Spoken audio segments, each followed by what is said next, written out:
Fox Friends hosts Steve Doocy, Ainsley Earhardt, and Brian Kilmeade at Fox News Studios on December 6, 2016, in New York City.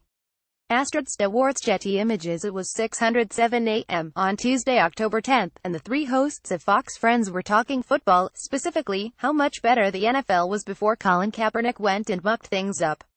Just like its most prominent viewer, Fox News morning show is obsessed these days with the national anthem protests that Kaepernick ignited. Someone who knows more about football than the average Bear would be former Bear coach Mike Ditka, and he has this to say about what is going on in football right now, said a grinning Steve Doocy, before playing a clip of Ditka's insane claim that America has been oppression-free for 100 years and that dissenters should go play football in some other country.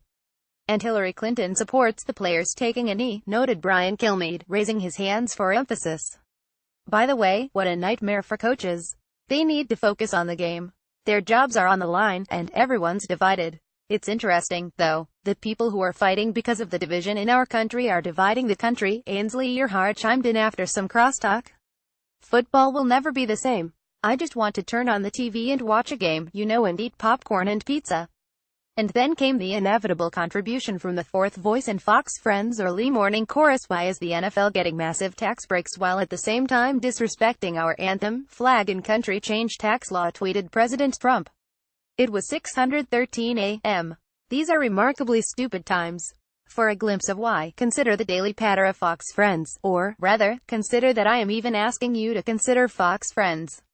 The show is by now known for being terrible television, something that is neither entertaining nor informative, that is best watched as the coffee brews and then forgotten as soon as the cup is empty.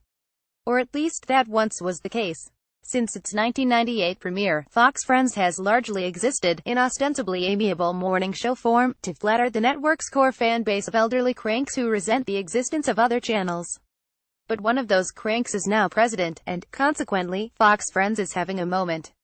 As of September 26, the show, already top-rated among cable news morning shows, was on pace to have its highest-rated year in history, according to TV Newser. The president watches Fox Friends avidly. Since taking office, he has more than once praised the show's reporting, which, to be clear, it does not do very much of. He regularly tweets in response to its flimsy segments, and because he is the president, those tweets tend to set each day's news cycle. A show that can barely take itself seriously is making the world a more chaotic place. Just like you don't have to contract diphtheria to know diphtheria sucks, you don't actually have to watch much Fox Friends to know it won't be up for a Peabody Award anytime soon. It's a morning show on Fox News beloved by the world's foremost. If this is reason enough to decide you might as well sleep in. But for the next couple of weeks I'll be blogging for Slate about Fox News, and I wanted to begin the assignment with an informed read on what is now the network's most relevant program.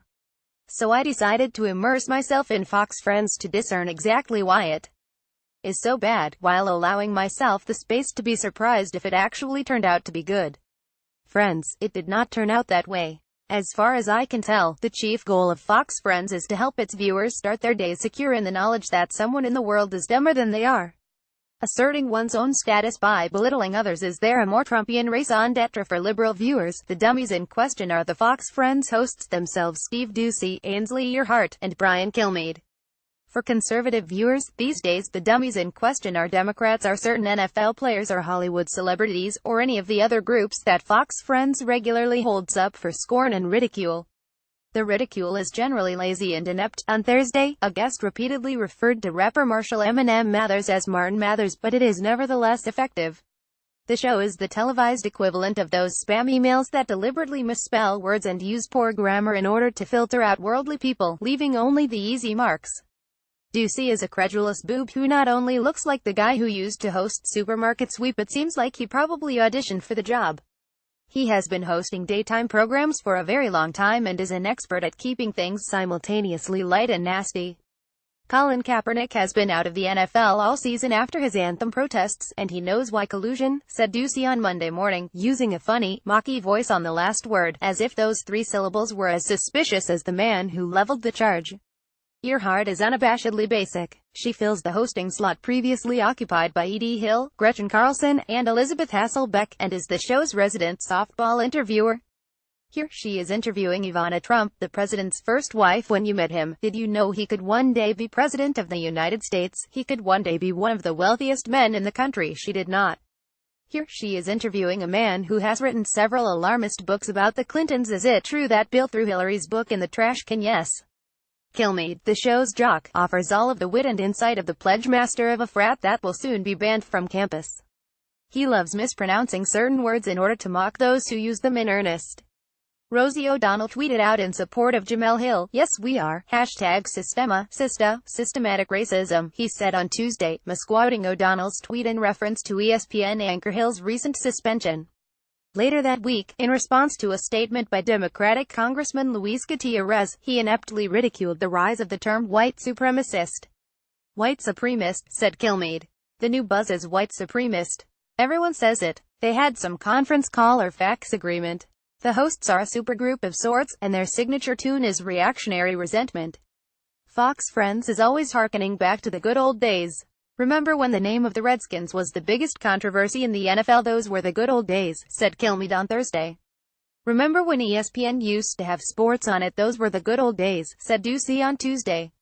20 years ago, or maybe it was 30 years ago, when Johnny Carson was there at The Tonight Show, you couldn't really tell his politics, because he just was an equal opportunity joker about all that stuff," said Doocy on Monday morning, in response to Jimmy Kimmel's recent political opining on his own late-night show. "Things have changed," agreed Earhardt. "Fox Friends is bad in all of the ways that most morning television is bad, excessively perky and smarmy and dumb, while adding its own special authoritarian twist. There are workout segments and cooking segments and music segments, interspersed randomly with deranged political commentary and militaristic iconography. It is the sort of show that will not only spend a segment celebrating the 242nd birthday of the U.S. Navy, but does so by herding a bunch of naval officers out on 6th Avenue in Manhattan to enjoy a commemorative U.S. Navy sheet cake. I have no greater privilege than to serve as your commander-in-chief. Happy birthday to the incredible men and women at U.S. Navy 242 Navy Day," tweeted Trump less than 2 hours later. It is also the sort of show that, 10 minutes after serving the Navy its birthday cake, will welcome via satellite a Trump surrogate who insists that sanctuary cities are havens of lawlessness and that Democrats like this because it helps them win elections. "Hard to believe that the Democrats, who have gone so far left that they are no longer recognizable, are fighting so hard for sanctuary crime," tweeted Trump. "I am trying not to be unfair. It's morning television, not masterpiece theater. Cheerful banality is the lifeblood of AM. TV, and ostentatious patriotism is an apparent condition of employment at Fox News. But Fox Friends pairs its banalities with a pettiness of spirit that is truly depressing. The show displays few genuine enthusiasms, i.e., things that are enjoyed for their own sake irrespective of politics or advantage. Good Morning America, for example, isn't trying to score any political points when Michael Strahan occasionally talks football on the air. But all of Fox Friends' passions, the military, the anthem, patriotic old farmers and football players, are meant to goad or delegitimize those who feel differently.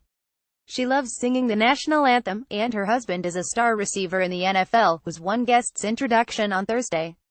Take that, Colin Kaepernick. At the end of Monday morning's program, the Friends interviewed Dolly Parton, who had come to promote her new children's album, and of course they steered the conversation to the moment at this year's Emmy Awards when Parton's 9 to 5 co-stars Jane Fonda and Lily Tomlin, typical Hollywood liberals, criticized Trump from the presenter's podium as Parton, sandwiched between them, looked on uncomfortably. Parton refused to take the bait. Last week, the show featured a farmer who had plowed into his field the message "We stand for the national anthem." This morning, they reported that the guy's field now featured a new message. Fox and Friends Steve Ainsley, Brian and Heather Childers, one of the anchors of Fox Friends First. That was fitting. Like the president, whom they rush to flatter, Fox Friends ultimately believes in nothing except itself and co-opts traditional symbols in order to bolster its own status and that of its patron. The show is toxic in the way that it sets its viewers up, right at first light, to see bad faith in everyone they meet, thereafter to assume that their ideological opponents are stupid or insincere or malicious or all of those things at once. Fox Friends is the most cynical show on television. In lockstep with Trump's reactionary agenda, it yearns for the past while destabilizing the present and future. It is a witch's mirror, showing you only those things that you hate most in other people, preventing any meaningful self-reflection. It is one of the few shows that actually matters right now, and we are all screwed for it.